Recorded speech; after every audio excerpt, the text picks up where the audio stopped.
जी अस्सलाम वालेकुम। यासीन आपके साथ हाजिर हैं। आज जुमे का दिन है और 20 तारीख है, यानी 20 सितंबर। इस महीने के ख़त्म होने में अब समझ लीजिए कि 10 दिन रह गए, क्योंकि इसका इजहार मैं इसलिए कर रहा हूँ कि अभी 10 दिन के बाद एक तो चाइना की एक बहुत तवील छुट्टी आने वाली है 7 दिनों के लिए, और प्लस ये कि जो अक्टूबर का दिन आता है उसमें हमारे पास जो थर्ड क्वार्टर की जो अर्निंग रिपोर्ट्स होती हैं उन अर्निंग रिपोर्ट्स का सिलसिला भी शुरू हो जाता है, जिसकी वजह से मार्केट काफ़ी मूव करती है। तो बहरहाल आज जुमे का दिन है 20 सितंबर और बहुत सारी खबरें हैं, लेकिन आज कोई इतनी बड़ी खबर मुझे दिखाई नहीं दे रही जिसकी वजह से मैं ये कहूँ कि गोल्ड, सिल्वर, स्टॉक्स, करेंसी में बहुत ज़्यादा मार्केट में मूवमेंट हो।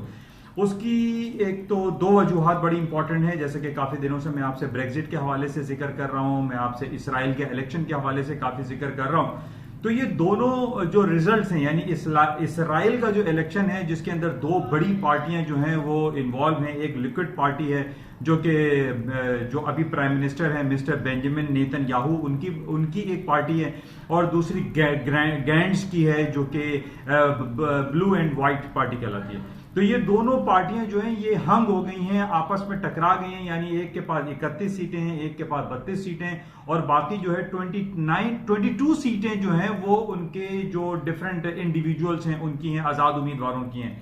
अब इंपॉर्टेंट ये है कि अगर नेतन्याहू के साथ वो जो बाकी 22 लोग हैं वो मिल जाते हैं तो नेतन्याहू साहब की गवर्नमेंट वहां पे फॉर्म हो जाएगी। और इसका मैं इजहार इस वजह से कर रहा हूं क्योंकि नेतन्याहू के खिलाफ मुस्लिम कम्युनिटी में, मुस्लिम उम्मा में काफी एक गुस्से का आलम पाया जाता है, क्योंकि उन्होंने पिछले दिनों ये कहा था कि जनाब जब हम इलेक्शन जीत जाएंगे और नेतन्याहू साहब दोबारा वजीर आजम बन जाएंगे तो वो वेस्ट बैंक जो कि फलस्तीन का भी हिस्सा है उसको वो एनेक्स कर लेंगे, उस पर कब्जा कर लेंगे, जिसकी वजह से वहां ये टेंस हालात जो है ना मजीद बर्पा हो जाएगी। पिछले दिनों भी हमने देखा कि जनाब ईरान की तरफ से कहा जा रहा है कि उन्होंने सऊदी अरब की जो ऑयल रिफाइनरी है अभी कैक में जो उनका प्रोसेसिंग प्लांट है उसके ऊपर अटैक हुआ, और जनाब उसकी वजह से ऑयल की कीमतों में $9 का इजाफा हमने देखा।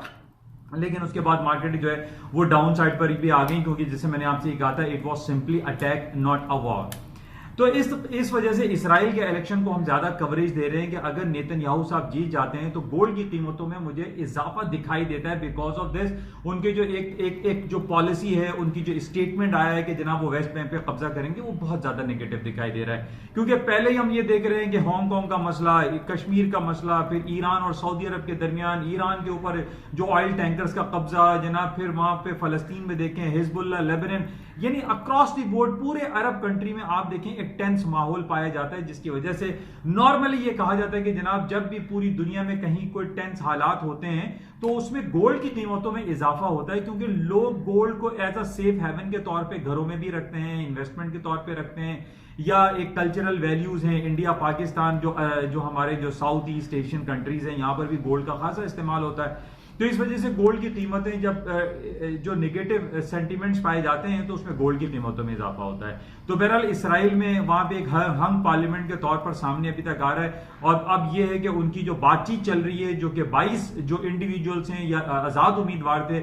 उनके साथ बात चल रही है। अब ये देखना पड़ेगा कि क्या वो नेतन्याहू के साथ आके गवर्नमेंट फॉर्म करते हैं या वो गैंड्स के साथ जाते हैं। तो ये बड़ा इंपॉर्टेंट है और इसको क्लोजली वॉच करना पड़ेगा, क्योंकि अगर नेतन्याहू की गवर्नमेंट बनी तो गोल्ड की कीमतों में आई पर्सनली फील के मार्केट ऊपर जा सकती है। अच्छा, दूसरी जो एक पेंडिंग खबर कल हमारे पास आई, जो कि काफी दिनों से मैं आपसे ब्रेग्जिट के हवाले से जिक्र कर रहा हूं कि जो 28 ममालिक का यूनियन है जिसको हम यूरोपियन यूनियन कहते हैं, जो कि पिछले 45-46 सालों से ये एक फॉर्म हुआ है, और जो सिलसिला था यूरोपियन यूनियन का वो एक कॉमन मार्केट का सिलसिला था कि कॉमन मार्केट जितने भी 28-30 ममालिक यूरोप में हैं वो आपस में एक शीरो शकर होकर रहे हैं, और आपस में इनकी जो आना जाना है, जो रिश्तेदारियां हैं, इनका बैंकिंग फाइनेंशियल सिस्टम है, इनकी ट्रैवलिंग है, इनका ट्रेड्स का सिलसिला है, वो इजी रहे, सहल अंदाज में होता रहे।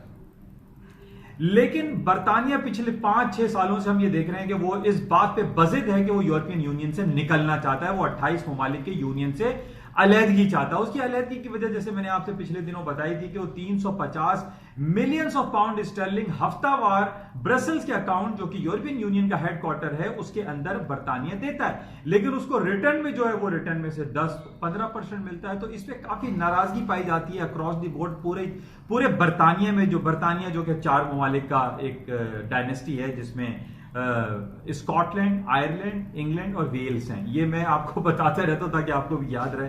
तो ये चारों ममालिक जो कि बर्तानिया कहलाते हैं, ये कहते हैं भाई हम पैसे तो इतने देते हैं यूरोपियन यूनियन में, और हमें रिटर्न में जो मेडिकल फैसिलिटी है, जो ट्रांसपोर्टेशन है, जो उनकी दूसरी नीड्स हैं, जो कि फूड नीड है, वो उनकी पूरी नहीं हो पाती। वो तो फिर यही कहते हैं कि ये $350 मिलियन पाउंड स्टर्लिंग हम ब्रसल्स को क्यों दें, हम खुद ही अपना पर टेक बैक कंट्रोल। तो बहरहाल इस हवाले से बर्तानिया में बहुत ज्यादा जो है वो एक शोर हो का पाया जाता है। और पिछले दिनों बोरिस जॉनसन जो कि नए वजीर आजम बने, उन्होंने कहा कि मैं जनाब इसको बर्तानिया को यूरोपियन यूनियन से अलहदा करा दूंगा। और इस सिलसिले में उन्होंने ये कहा जा रहा है कि क्वीन एलिजाबेथ II जो हैं, उनको क्वीन को मिसलेड किया है, मिसगाइड किया है, जिसके खिलाफ। और फिर उन्होंने ये कहा कि जनाब बर्तानिया जो है वो एक सस्पेंशन ऑर्डर उन्होंने पास करवा लिया क्वीन एलिजाबेथ से, जो कि बहुत रिस्पेक्टफुल हैं और रिस्पेक्ट बहुत ज्यादा है अक्रॉस दी बोर्ड पूरे यूरोप में, पूरी दुनिया में क्वीन की बहुत ज्यादा रिस्पेक्ट है। अच्छा, अब लोग ये कह रहे हैं कि जनाब बोरिस जॉनसन ने क्वीन को मिसगाइड किया है। अब उसके खिलाफ और यूके पार्लियामेंट को सस्पेंशन के खिलाफ जो है उन्होंने कोर्ट में एक केस दायर किया हुआ है। कोर्ट का कल 3 रोज यानी मंगल, बुध, जुमेरात 3 दिन हियरिंग हुई। इसका फैसला महफूज कर लिया गया है, हियरिंग कंप्लीट हो चुकी है। अब ये कहा जा रहा है कि 1 हफ्ते के बाद इसका फैसला सुनाया जाएगा। ये बड़ा इंपॉर्टेंट है, इसको जहन में रखिएगा, याद रखिएगा कि अगले हफ्ते यूरोपियन यूनियन और बर्तानिया के हवाले से जो यूके की सुप्रीम कोर्ट है उसने फैसला महफूज कर लिया है, जिसकी वजह से यह कहा जा रहा है कि इसका अगले हफ्ते जो अनाउंसमेंट आएगा उसकी जो स्पेक्यूलेशन है उसमें यही है कि बोरिस जॉनसन को मुरोद इल्जाम ठहराते हुए और क्वीन एलिजाबेथ को मिसगाइड करने की सजा में पादाश में उनको हटाया भी जा सकता है, उनको वोट ऑफ नो कॉन्फिडेंस की कॉल भी दी जा सकती है। क्योंकि पहले ही हम ये देख चुके हैं कि यूरोपियन यूनियन से अलहदगी के हवाले से बर्तानिया की पिछले दिनों जो उनकी वजीर आजम थी थेरेसा मे, उनको अपनी वजारत उज़्मा से हाथ धोना पड़ा। अब जनाब ये बोरिस जॉनसन साहब आए हैं और वो ये कह रहे हैं कि मैं खत्म कर दूंगा, मैं अलहदगी करा दूंगा। तो इस हवाले से बहुत ज्यादा क्वेश्चन मार्क चल रहे हैं और अगले हफ्ते इसका फैसला सुनाया जाएगा। यानी अगले हफ्ते हमारे पास 2 बड़ी इंपॉर्टेंट न्यूज होंगी। एक बर्तानिया के हवाले से सुप्रीम कोर्ट का फैसला कि जनाब क्या आया क्वीन एलिजाबेथ को मिसगाइड किया या नहीं किया, और यूके की पार्लियामेंट को सस्पेंड अगर किया है बोरिस जॉनसन ने तो क्या वो लीगल फॉर्मेलिटी में या लीगल फ्रेमवर्क में वो अमल था या नहीं था। इस वजह से 2 बातें, यानी इसराइल के इलेक्शन का रिजल्ट और बर्तानिया के सुप्रीम कोर्ट का जो रिजल्ट अगले हफ्ते आएगा, that will be very important for the market. तो बहरहाल ये 2 बातें हैं जो कि अभी पेंडिंग में हैं, जो कि अभी इसका रिजल्ट आना बाकी है, इसको अगले हफ्ते हम देखेंगे। अच्छा, इसके साथ ही हमने पिछले 2 दिन पहले देखा कि अमेरिका ने अपना interest rate 25 basis point cut कर दिया। इसकी वजह से क्या हुआ, जो कि बहुत क्रॉस दी बोर्ड वेट कर रहे थे कि जनाब 50 बेसिस पॉइंट कट हो जाएगा या 25 बेसिस पॉइंट कट होगा। ट्रम्प साहब जो है वो बुरा भला कह रहे हैं, यानी जो फेडरल ओपन मार्केट कमेटी के जो चेयरमैन है मिस्टर जर्मी पावल, वो कहते हैं कि ये पूरी गवर्निंग बॉडी को उन्होंने मुरूद इल्जाम ठहरा दिया और कह दिया कि they have no sense, no guts, no vision. ये बहुत बड़ा एक नेगेटिविटी हम देख रहे हैं कि ट्रम्प की तरफ से इस किस्म का बयान आना और फेडरल ओपन मार्केट कमेटी के चेयरमैन को जदोकोब करना, उनको जो है बहुत ज्यादा एक मेंटल टॉर्चर करना और साइकोलॉजिकली और मेंटली उनको बहुत डिस्टर्ब करना, ये बहुत ज्यादा नेगेटिव लोग कह रहे हैं। जैसे कि कल मैंने आपसे कहा था कि फिलीपीन के जो गवर्नर हैं सेंट्रल बैंक के, उन्होंने ये कहा था कि ट्रम्प की जो पॉलिसीज हैं और ट्रम्प की जो बयानात हैं ये पूरी दुनिया के लिए और सेंट्रल बैंकों के लिए अच्छी खबर नहीं है। तो बहरहाल इस हवाले से देखते हैं कि क्या सिलसिला रहता है। लेकिन अमेरिका के इंटरेस्ट रेट कट होने की वजह से स्टॉक मार्केट जो for the time certain period of time down हुई थी, वो दोबारा से ऊपर जाना शुरू हो गई हैं। और अब ये जो डिफरेंट हमारे पास रिपोर्ट्स आ रही है, जैसे मैंने कल भी आपसे ये कहा था कि जरूरी नहीं है कि अमेरिका इंटरेस्ट रेट अपनी FOMC की मीटिंग में ही कट करे या बढ़ाए, ये सरप्राइज रेट कट भी हो सकता है। यानी किसी भी वक्त भी फेडरल ओपन मार्केट कमेटी के जो चेयरमैन है जर्मी पावल, वो खड़े हो जाएंगे और कहेंगे कि हमने 25 बेसिस पॉइंट या 50 basis point interest rate cut कर दिया है। तो हमें ये बगौर देखना पड़ेगा और देखते रहना पड़ेगा कि जनाब कोई ऐसी खबर ना आ जाए कि अमेरिका अपने इंटरेस्ट रेट फिर कट कर दे। तो इस वजह से, इस स्पेकुलेशन की वजह से हम देख रहे हैं कि अमेरिका की स्टॉक मार्केटें बदस्तूर हायर साइड पे जा रही हैं और इसमें कहीं कोई कमी वाकई नहीं हो रही है। हालांकि बहुत सारी बैड न्यूज भी हमारे पास पिछले दिनों मैंने आपसे जिक्र किया था कि जनाब वो 2 साल और 10 साल की और 10 साल की या 30 साल की जो बॉन्ड यील्ड थी वो इन्वर्जन बन रही थी, जिसकी वजह से ये कहा जा रहा था कि जनाब अमेरिका में हालात बहुत खराब हो जाएंगे और वहां रिसेशन डिक्लेयर हो जाएगा, ये हो जाएगा, वो सारी। मैंने आपसे कहा था देखिए इन सब बातों से कुछ नहीं होगा, हमें उसकी ग्राउंड रियलिटीज को चेक करना पड़ेगा कि क्या अमेरिका की जो इकोनॉमिक इंडिकेटर्स हैं, जो उनके वाइटल साइंस हैं, यानी जीडीपी है, इंडस्ट्रियल प्रोडक्शन है, कैपेसिटी यूटिलाइजेशन है, सीपीआई है, पीपीआई है, producer price index and consumer price index, ये क्या खराब आ रहे हैं? ये खराब नहीं आ रहे हैं, ये सब बेहतरीन है। इसके अलावा अमेरिका की जो बड़ी बड़ी जायंट ट्रिलियन डॉलर कंपनीज हैं वो सब बेहतरीन रिजल्ट शो कर रही हैं। तो मैं आपसे पहले भी मैं कह रहा हूं कि अमेरिका की स्टॉक मार्केटों में मुझे डाउनफॉल, मंदी दिखाई नहीं देती। हालांकि पाकिस्तानी डिफरेंट चैनल पे ही कह रहे थे जनाब वो एक ग्रोथ फियर आ रहा है, वो ठीक है, वो ग्रोथ फियर की देखिए वजह क्या है। ग्रोथ फियर की वजह यह है कि अमेरिका बिलियंस ऑफ डॉलर के टैक्सेस चाइनीज गुड्स पे लगा रहा है, जापानीज गुड पे लगा रहा है, यूरोपियन गुड्स पे लगा रहा है, तो वो इस वजह से एक फियर फैक्टर पाया जा रहा है। वर्ल्ड ट्रेड ऑर्गेनाइजेशन जो कि WTO है उसकी तो उसने धज्जियां बिखेर दी अमेरिका ट्रंप साहब ने। तो यानी ये एक टेंशन है जो कि फियर है। अब जो देखिए मैंने आपसे पहले भी कहा था कि हमें दो चीजों को, अल्फाजों के इस्तेमाल का बहुत गौर से समझना चाहिए। जिस तरीके से पिछले 2 दिन पहले सैटरडे को जो अटैक हुआ सऊदी अरब की ऑयल रिफाइनरी पे, तो जनाब पता चला जनाब वो तेल $100 हो जाएगा, $80 हो जाएगा। उस वक्त भी मैंने आपसे फिर ये कहा था, मैंने कहा देखिए ये it was simply an attack, ये एक अटैक हुआ था, ये जंग नहीं थी। ये जंग नहीं हुई कि जनाब ईरान और सऊदी अरब या यमन और सऊदी अरब में खूब ख्वार जो है वो जंग शुरू हो गई और जनाब दोनों अपने ऑयल के तनसीबात पर अटैक पे अटैक कर रहे हैं। ये वो नहीं था सिलसिला, ये simply it was an attack. और इस अटैक के बाद ऑयल की मार्केट दोबारा नीचे आ गई, $57-58 अभी हो गई है। और मैंने आपसे कल ये कहा था कि ये $55 तक मार्केट आ सकती है। उसकी वजह ये है कि ये एक अटैक था, ये जंग नहीं थी। अच्छा, लेकिन अब हम एक हॉट वर्ड्स, अब मैंने आपसे पहले भी कहा था कि हमें अमेरिका, ईरान, सऊदी अरब के दरमियान जो एक गर्मा गर्म जो बातें होती ना, इनको भी मलूज़ खातिर रखना चाहिए। हमें ये देखना चाहिए कि अमेरिका, सऊदी अरब और ईरान की तरफ से जो उनके सरबराहान मुमलिकत हैं या उनके जो फॉरेन मिनिस्टर हैं, उनके वर्ड्स चेक करने। अब जावेद जरीफ साहब उनके फॉरेन मिनिस्टर हैं ईरान के, उन्होंने एक बड़ा बयान दाग दिया है कि जनाब it will be all out war, अगर जंग मुसल्लत हुई तो हम फुल घुस के मारेंगे। यानी जिस तरीके से मोदी साहब हमें कह रहे थे कि हम पाकिस्तान के अंदर घुस के मारेंगे, घुस के क्या मारा हमने?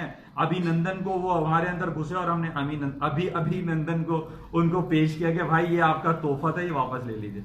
तो बहरहाल इस तरीके की जो बातें, जो हॉट वर्ड्स है, जिसकी वजह से मार्केट पे बहुत ज्यादा गर्मागर्मी होती है।